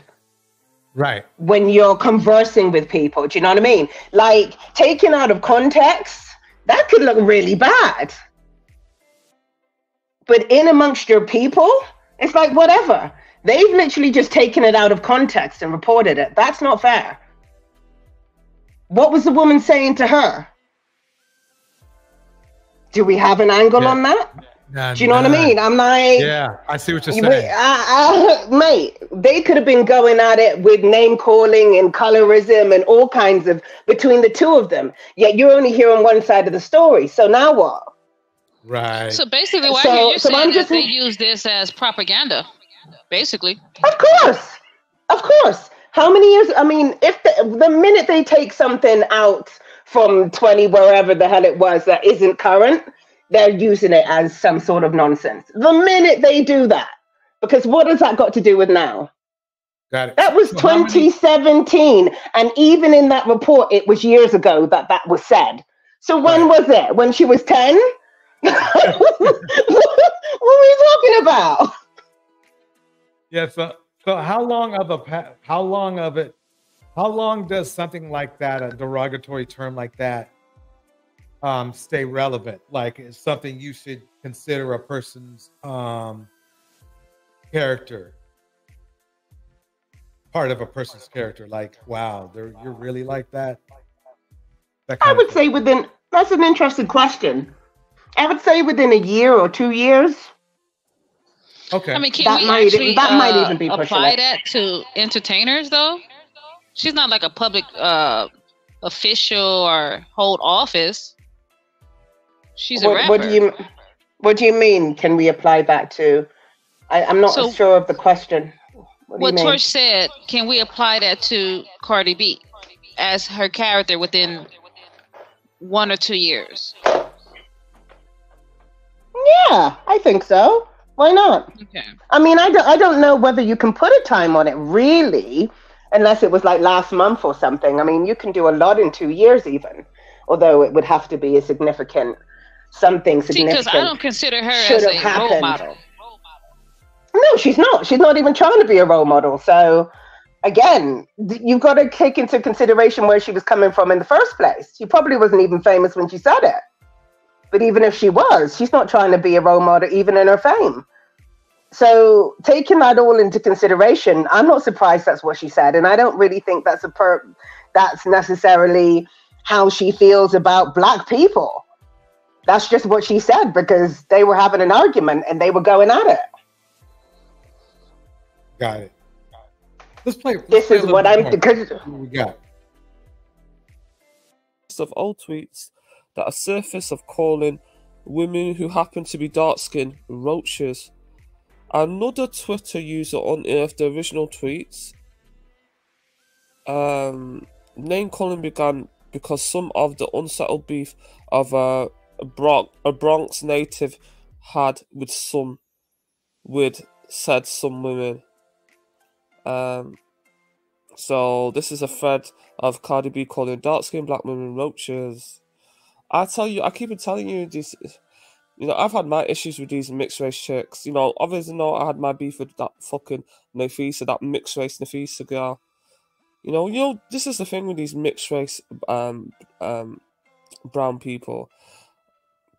They think they're better because they're mixed with Black, European, Arab, whatever, and they think that they can talk wicked to Black people who, especially Black women who are black and blacker. Yeah, I know you can't.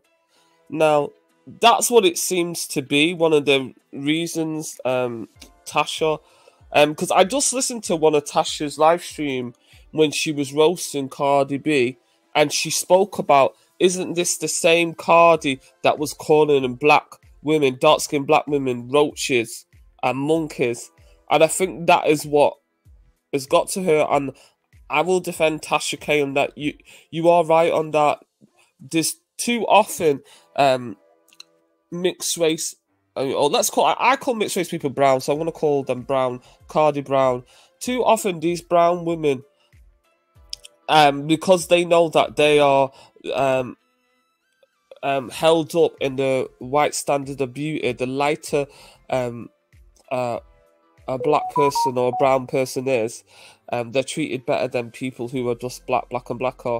And you know, especially, and Cardi knows herself that she's a preference for many Black men, that they will go, they want Black, but they don't want it too Black, so they want it Black mixed with white or brown, and Cardi knows that, and she knows that she's a preference, so she feels like she can talk wicked to Black women and disrespect them because she don't have a Black mother.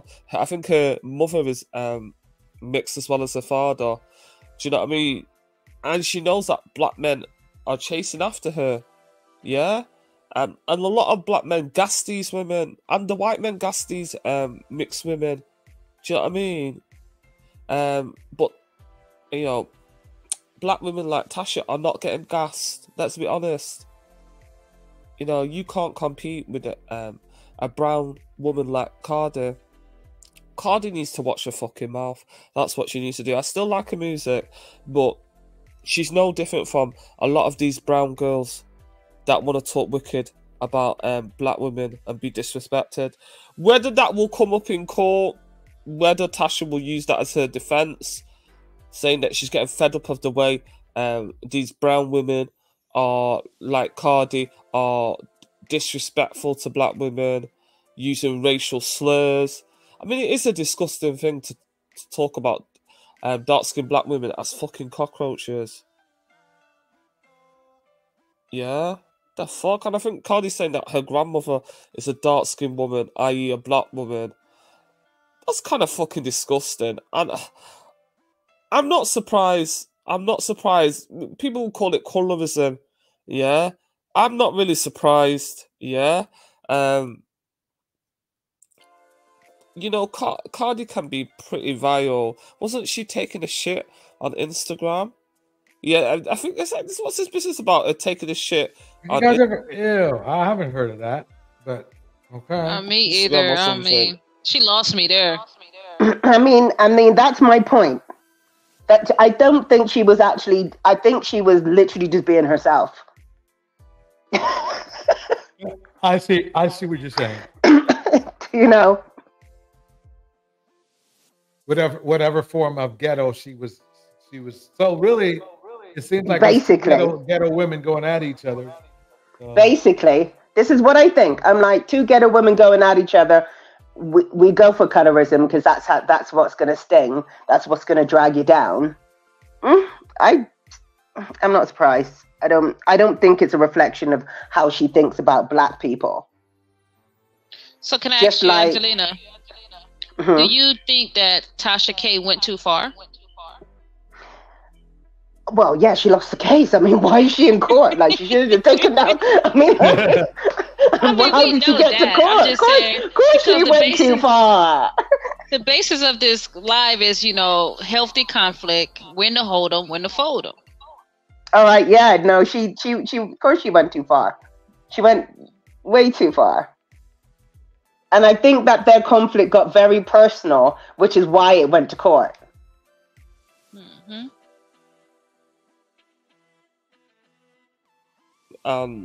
Not wiping it off, that type of thing. You don't need to stream yourself taking a shit. I'm gonna be honest with you. You don't need to do that, Cardi. But we know what Cardi's like, yeah.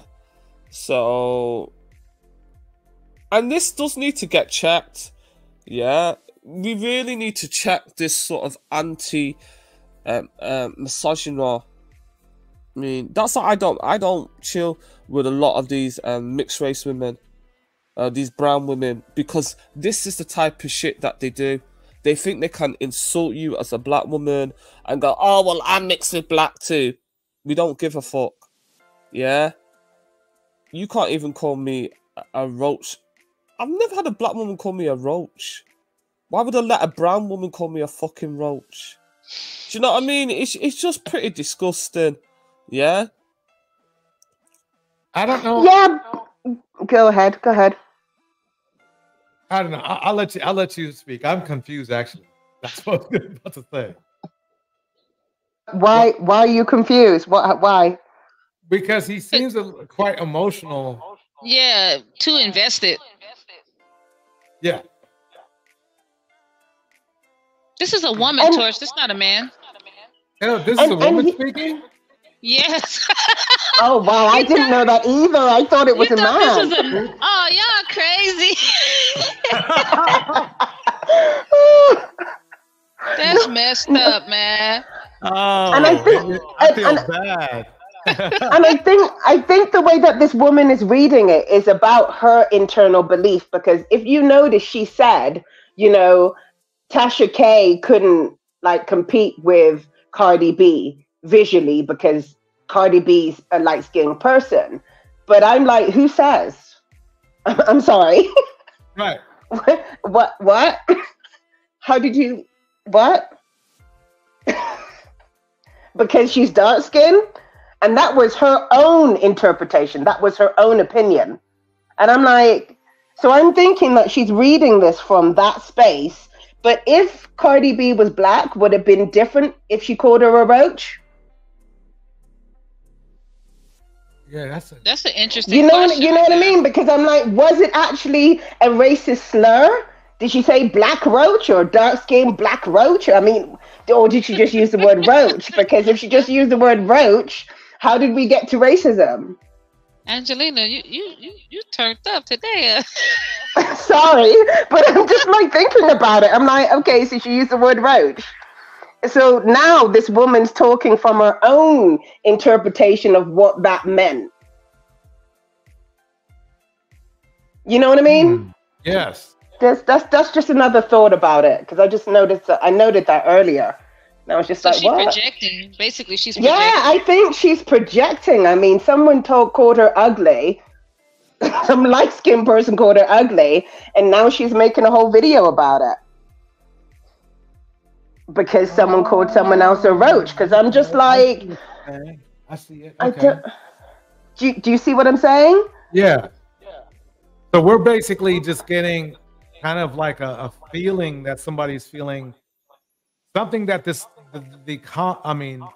channel holder, not necessarily Tasha K or anybody else, is feeling. This is how she feels about what, if she was in that position, she would feel this way, I guess. Exactly. And I'm like, she called the woman a roach. Black, white, Chinese. How did it turn into racism? The girl's got a foul mouth. She took a shit on the. She did a stream where she was. What were you expect? Yeah, okay. She's gonna be firing off shots. Got it. Okay. So I'm thinking, unless she used the word darky, black, da da da da da with it, it's not even necessarily a racial slur. I mean, did she use those terms with it? I can't find, at least right now. Let me look up and see Cardi B. Because in that sense, then that's kind of like reverse kind of racism in a way, because it's like, well, wait a minute, I wasn't even thinking like that. I just called you a roach because that's what I'm thinking you are. Okay. Like, so I can't call you a roach because you're black. And she's calling her basically dirty and trashy because roaches. Well, yeah, but like that's her point. That is her point. Trash. Well, yeah, you're trash. You're a roach. You're dirty. Yeah, but but where'd you draw the line with that? It's like, well, hang on a minute. And like I said, unless she used the term black da da da da da with that, why can't she call her a roach if that's what she's thinking? And she's just wanting. Do you know what I mean? I mean, I'm not saying those terms are okay. Obviously, it's toxic and, you know, vile, but that's who Cardi is. How did it turn into a race issue? That's a good question. I mean, I guess it's propaganda. Are you saying that she wouldn't call a white person a roach? I'm not convinced she wouldn't. You know, and from what Cardi, I never thought about it like that. She takes this shit and streams it. You know what I mean? I'm not. Yeah, I don't know. I mean, I do believe that she has some issues.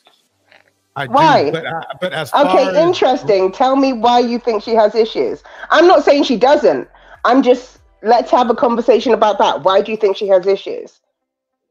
Because she's light skinned. No, not because she's light skinned. I'm trying to look up her history, and believe it or not, they did a very good job scrubbing. Because I remember a long time ago, about 6 months ago, you could find, you know, there were a lot of videos and a lot of stuff on how Cardi B was, you know, racist. You gotta understand, Cardi B is not black though. She's not mixed. She's full Hispanic. And I think she uses her ethnicity as a weapon, because she said things like, these niggas are still gonna choose me, and she knows that. I guess that's why some women are upset with her. Okay, I hear you, but then at the same time, why can't she use her ethnicity? You know what I'm saying? I can't say it today for some reason. Why can't? Let's see if this might be a different event. Let's see, because patterns matters to me. If somebody shows a pattern. Okay, go ahead. Show me the pattern, please. I love patterns. And over the weekend. Oh yeah, in the house. Before I get started, in the house, her Square's in the house, Trixie's in the house. We have Miss RV in the house. T is in the house. Pray Yoga is in the house. Creative Solutions is in the house. Here we go. Fans called out Cardi B for using a racial slur on Instagram. So if you follow Cardi on Instagram, you've been seeing all the adorable content from her daughter Culture's second birthday celebration. I mean, seriously, could she be any cuter? Go Culture, it's your birthday. Go Culture, go Culture, go Culture. But in the mix of birthday content for Little Culture, Cardi posted a composite photo of her and Offset's faces on Instagram to try to see what Culture will look like when she's grown up. The picture itself was harmless, and Cardi captioned it saying, quote, "So this is how KK finna look? I love it." But things escalated in the comment section when one fan responded saying how similar the composite looked to Cardi's younger sister, Hennessy. And it wasn't the fan's comment that was the issue, it was Cardi's response. Cardi replied to a fan and used a racial slur. The word she used is a racist and derogatory term often used by non-Asians as a slur against Asian ethnic groups. Wait, what did you say? Wait, I missed it. Sorry. The word she used is a racist and derogatory to Cardi's younger sister, Hennessy. And it wasn't the fan's comment that was the issue, it was Cardi's response. Cardi replied to a fan and used a racial slur. The word she used is a racist and derogatory term often used by non-Asians as a slur against Asian ethnic groups. Back in 2016, it even became a trend for some Instagram users to use this word when describing their slanted eyes in selfies. I won't be saying the slur for obvious reasons, but I will read you the rest of Cardi's comment. She wrote, quote, "I think because Hennessy got eyes like Offset, and so KK. It's the only thing I can think Oh. of. Fans quickly began to call Cardi out, writing things like, Cardi, I love That's okay. This is a different group, so it kind of complicates stuff for me. But it broadens it out a little bit, doesn't it? So she doesn't have an issue with black people. She has an issue with her mouth. Do you know what I'm saying? I'm like, okay. So basically, I guess what you're saying, she's just got a potty mouth. Yeah, I think so. And I feel like she's not connecting the slurs. Like she uses the N-word. She's not connecting the slur to anything apart from it being a slur. Right. Do you see what I'm saying? It's like when black people call themselves niggers. It's like, can I say that? I don't know. Do you know what I mean? They're not thinking, oh my God, I'm going back to the slave trade and I'm calling this person this. They're not. It's not that deep. Right. And I feel like that's the same thing with Cardi. It's not that deep.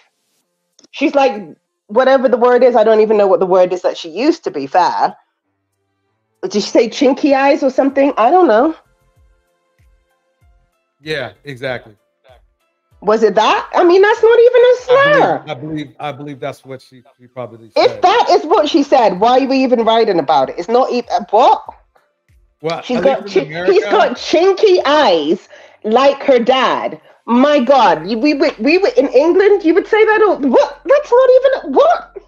Well, what are we talking about? The language might be different in England, but I know for a fact that that's not a good thing to say here in the United States, especially if you were to remove the Y. It would be very disgusting. If you chink eyes. Yeah, it's really. Yes. I wouldn't. Oh my gosh. See, like I wouldn't even think that. Like. Yeah. Especially I could tell you for a fact that word, especially without the Y, it's the N word with the ER on it. It's the exact same thing. Yes.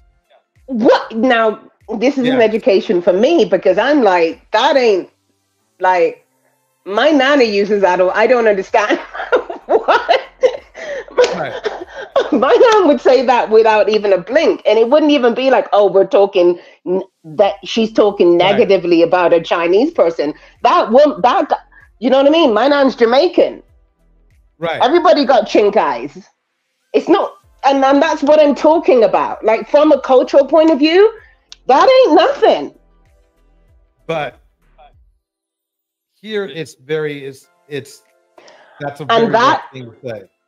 I know, but Cardi B is Cardi B. She's not here. She's not she's not an American. She's Cardi B. She's Hispanic. She grew up here though. I know, but what I'm saying is she's Hispanic. And with that, she's coming with the Hispanic flow. She's not coming with the American, let's stay PC, or what's your P's and Q's. She's coming from the... Oh, okay, I can see that. Do you know what I'm saying? I'm thinking about it like... At least for me, it's disgusting. That word is disgusting to me just as much as... Really? Oh my gosh. Yeah. So, okay. Well, okay, so it's perceived differently. I get that.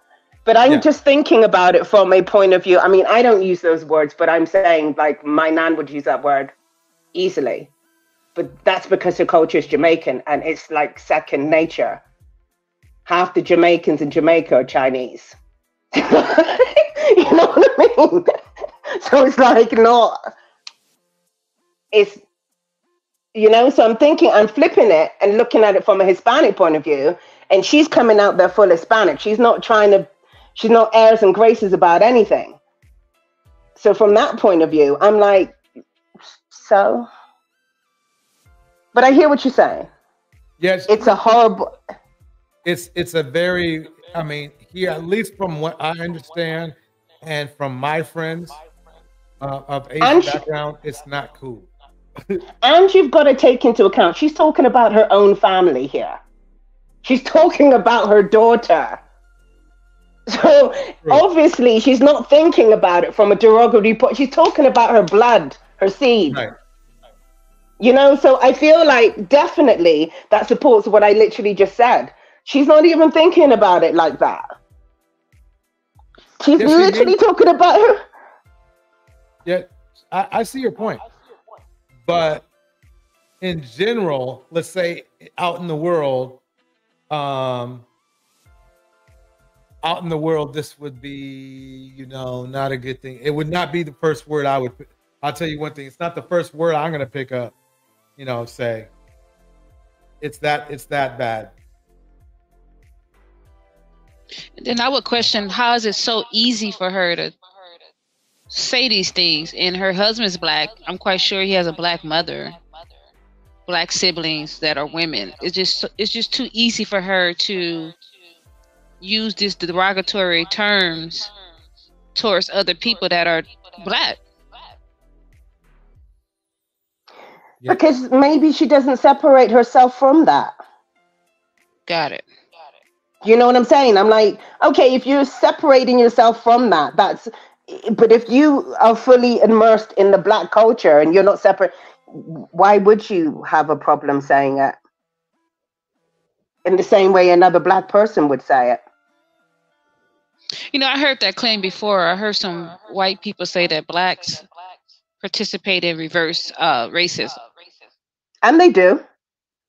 So. All right. That is a fact. Super chat. Thank you, Razor Rays. Says, what up, Torch? Salute. Thank you, Razor Rays. Hope everything's going good. And I see it is. All's good. My good pal and buddy, Razor Rays, in the house.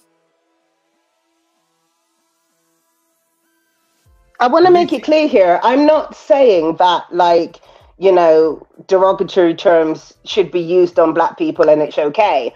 I'm just saying that we need to take into consideration the context at which people are saying these things and where they're coming from when they say it.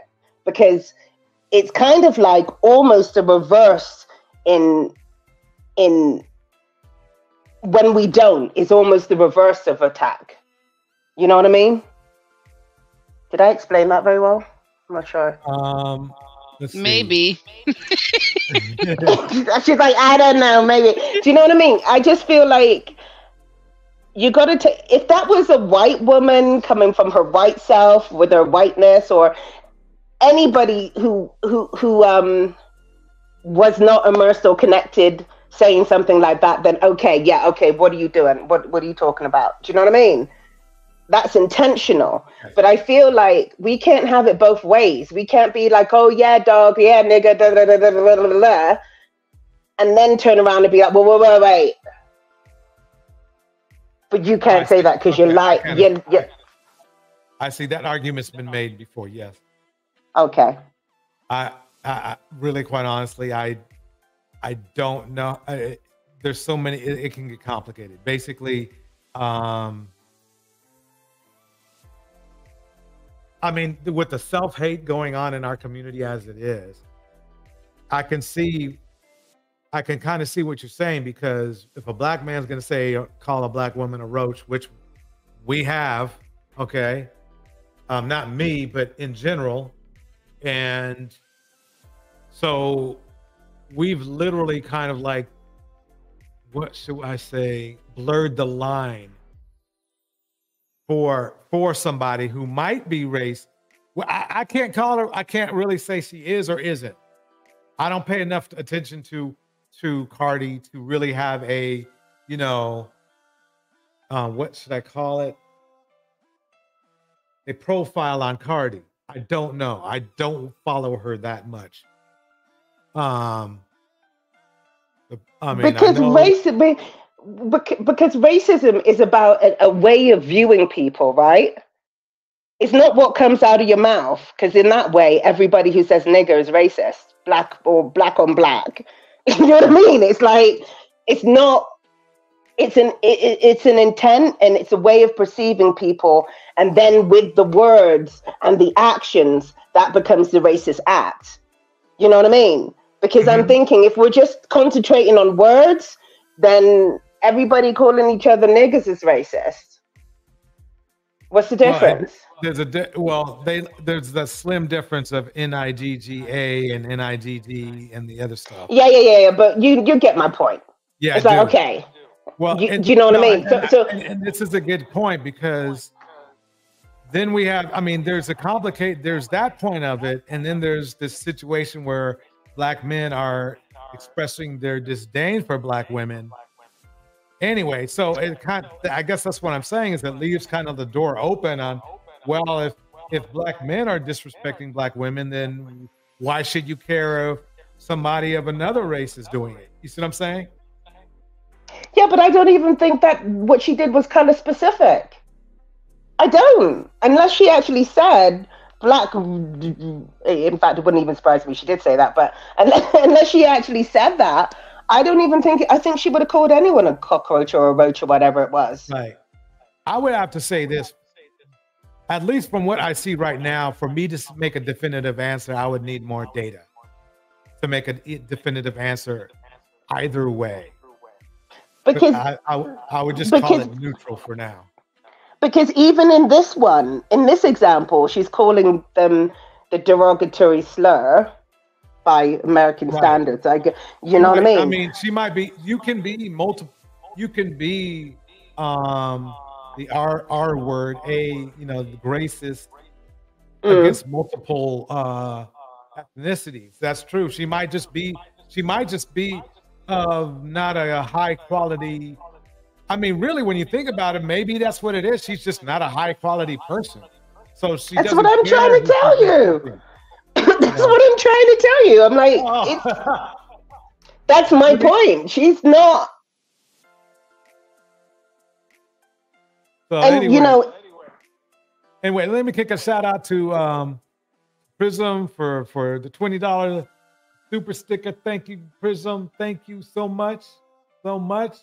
And let's go down to her square. Yeah, she's kicking out this. The guest must be making excuses. Seems to be making excuses. I wouldn't. Interesting. No. I think you're just analyzing the whole situation as it sits. Yeah, I feel like I'm not making excuses. I'm flipping the coin in many different ways so we can discuss it from different perspectives. That's all I'm doing. I'm just looking at it from different points of view. Exactly. That's what I got. Because even in the term even in the term that she said that was derogatory, to me, that's nothing. Right. So I don't even see that as anything at all. So if I turned around and said that to someone in America, I wouldn't, but because I'm not my grandma. But let's put it this way: I wouldn't do it. Don't do it.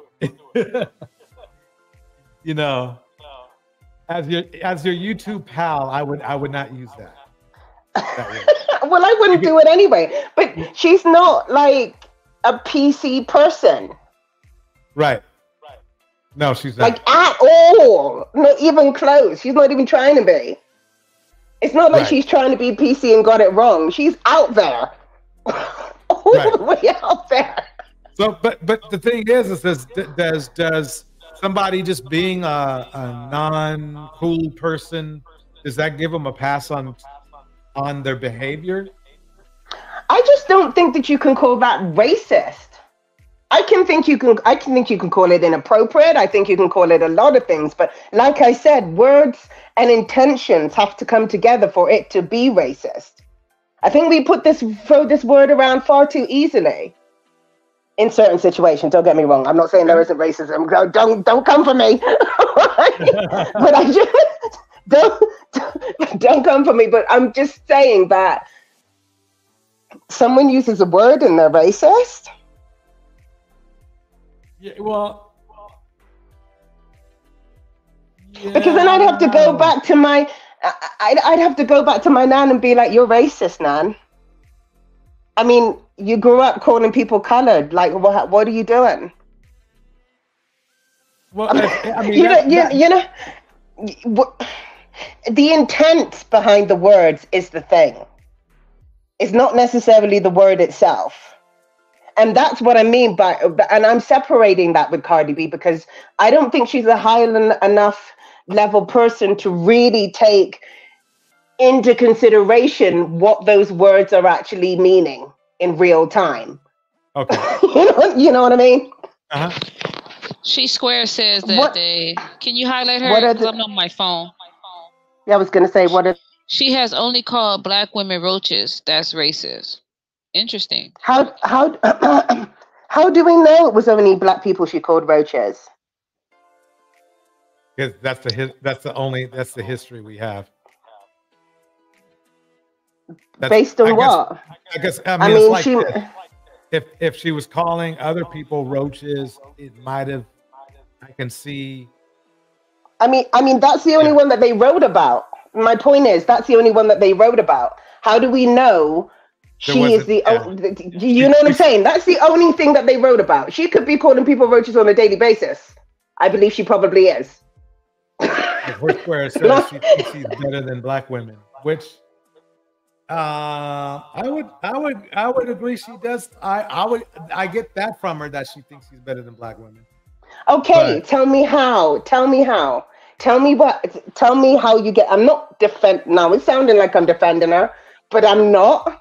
I'm just needing more information. Her whole persona is based on the description of a black girl. Her whole persona. So I don't know. Her whole persona being. I mean, I just want to know what you mean so that I can see whether this is the stereotypical black person. Yeah, hold on 1 second. Thank you, Her Square, for your super chats. Very much appreciated. But I don't want to be on this too long. You know, I think we've been on this too long. Okay. You have anything else, Torch? I think let's see. Let me play this part right here. This is only 1 minute and 27 seconds. I want to get a vibe from everybody, really what Tasha K is saying here. Oops, wait. Here we go. I just want y'all to thank yourselves for a second. I don't think y'all understand how hard we've all had to work to get our numbers back up. We had a lot of people trying to shut us down. But God said, show yourself some love to show them how deep and how heavy Wino Nation is and how we able to sell our shows. I just do what y'all want me to do, which is come up here. I'm able to help y'all to have a good time and stay out of trouble. You know, I get in enough trouble for all of us. But I just wanted y'all to give yourselves a round of applause. Y'all been in comment sections. Y'all been fighting. Y'all been cussing folks out. Y'all been getting people deleted and stuff like that. And I'm like, we ain't got to do all that, okay? All we got to do is keep working. It's the work. It's the work. Be able to get up and go to work despite whatever's coming your way, okay? Don't let nobody ever stop you from doing what you love to do, okay? As long as you love it and you know it's coming from a good place, fuck. So I just had to put some respect on the Winos name out here, okay? Because we almost like, 14,000 right now? We'll be back up to 20 and 30K in no time. Because you remember them days, right? I do. They coming. So, what are you guys' thoughts on that? So basically, she's up to 30 and 40K per show, I believe. Because look like she has what she have? I just want y'all to think. She has 1.2 million followers now. So basically, everybody came back even after her channel was taken down, or maybe it wasn't taken down. But her channel wasn't taken down. No. Okay. So at least I don't think it was. I didn't see any interruption in her broadcasting. Got it. Well, I think she just appealing to her audience. She got to keep them happy, and that dedication to your audience is which caused her to fall and lose that case. I get it. This is why we're doing a live, to try to explore when is enough. You know, when is slander enough? When do slander become lies? You know, is slander typically lies? Slander is lies. It's that, yeah. So when is slander worth it? You know, it's lies. I should say lies in a very derogatory way, because you could say somebody, oh, you know, Angelina is the princess of Spain, and that sounds pretty good, but it's still a lie. No, slander is when you say a lie in a very negative way, like you call somebody something they're not, and it damages their reputation, or their or causes them emotional pain or something like that. I got to look it up. No, that was right. I think that was it. So can we say that is this like a normal behavior some Black women have, to just go to the extreme when we're dealing with conflict? I'd say Black people in general. Okay. Yeah, because think about it. Look at the pathology. I mean, I guess that's, I mean, if you've heard, you know, the diss videos and stuff of rap artists and whatever, that sort of thing, if you listen, they're not very, you know, they're going to the extremes, and sometimes very to the point where it gets violent. I mean, I want to say here, like, is it an extreme for the people doing it though? Like we say, and they go to an extremes, but if that's where you live at, it's not an extreme. I mean, you know what I mean? It's to slander someone and to go to the extreme. We talking about people going to the extreme with violence. People are violent. People harass you. People stalk you. Call your jobs. That's extreme. And I don't think that's a laughing matter. I don't care where you grew up at. It's just inappropriate behavior. Let's be clear. I'm not laughing at the situation, but what I am saying is, if that is your normal setting, it's not extreme. Like, it's extreme to you and it's extreme to me. So what you're saying is, do you hear what I'm saying? If she's normally in an extremely toxic environment, what she's thinking and what's coming out of her mouth, though it's not extreme. It's not extreme to her at all. It's just not normal. That's what I'm saying. It's like, okay, but is that really extreme to her? To us, that's extreme. It's like, damn, you didn't even have to go there. Right. But if that's your setting, that's where you start. That's not extreme. That's just what it is. Well, I've said some lives ago, just because that you see this on a daily basis, say you grew up in this type of toxicity, that doesn't mean that it's normal. The Black community has normalized it. This is not normal. I'm not arguing that point. It's not normal. Absolutely not. It's not normal. But it's a normal to them. That's a problem. It is. But that is where we're at. Do you understand what I mean? It's like, yeah, it's not normal to you or me or people outside of that situation. Or even if you grew up in that situation, stepping out of that, you're like, damn, that's not even normal. Wow. And then you have like a learning curve from that point on. Mm-hmm. But how can you live in a situation that's like that and then step out of it on your own and think that that is not normal? Do you know what I mean? Put yourself in their shoes and understand how you can possibly step out of that when it's everything and anything around you, and then tell yourself it's not normal.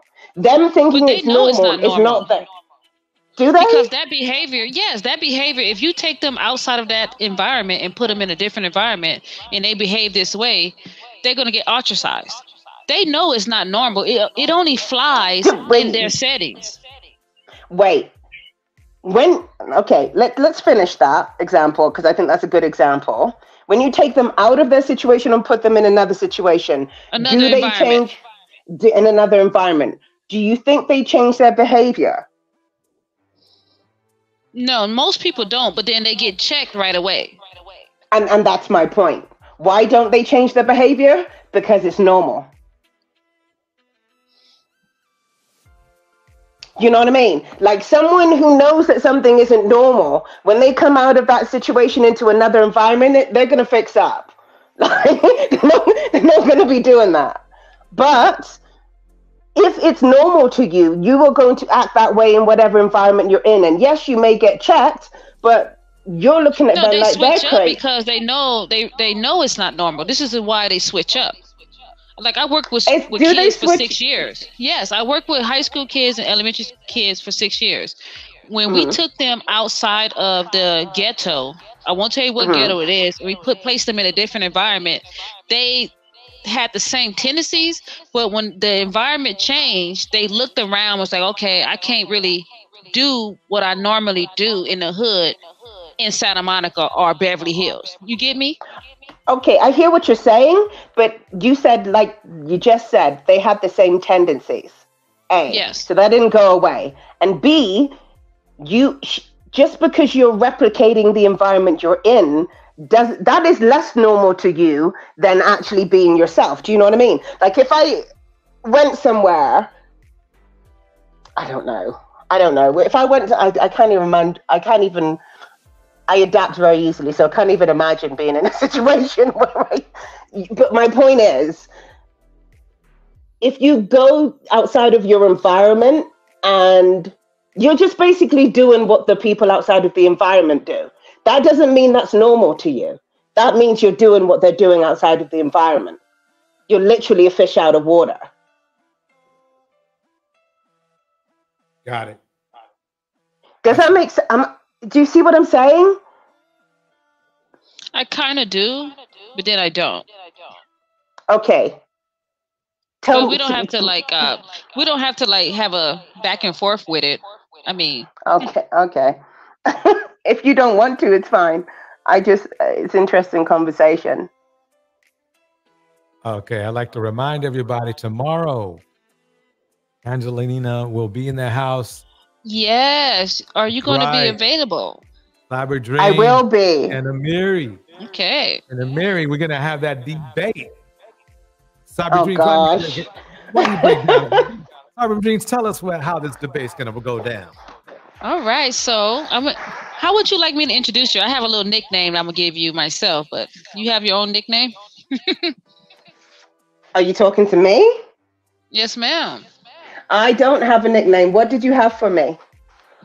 I was going to say the elegant LW. I'm basically mocking like a boxing match. Yeah, that's good. And I'm modeling it after, like, you ever seen, like, I really enjoy like the candidate debates, the presidential debates. This is kind of the way I'm modeling it, the debates after. So with a little entertainment in the beginning. Okay. We're going to be go ahead. Yeah, so I'll have some interesting questions because I heard you guys back and forth. It's going to be some interesting things that you guys, I'm going to pull out of you guys. So, okay, I'm excited. My goal is to pull it out of you with the questions. So, okay, I'm excited. Yeah, let's do it. All right. And in the chat, it's going to also ask you guys questions. The chat is also going to be involved. And the topic is the history of domestic violence and the abuse of children. No, let me give it to you again. Yeah, please, because I don't want to come in with the wrong topic. I wrote it somewhere. Give me a second.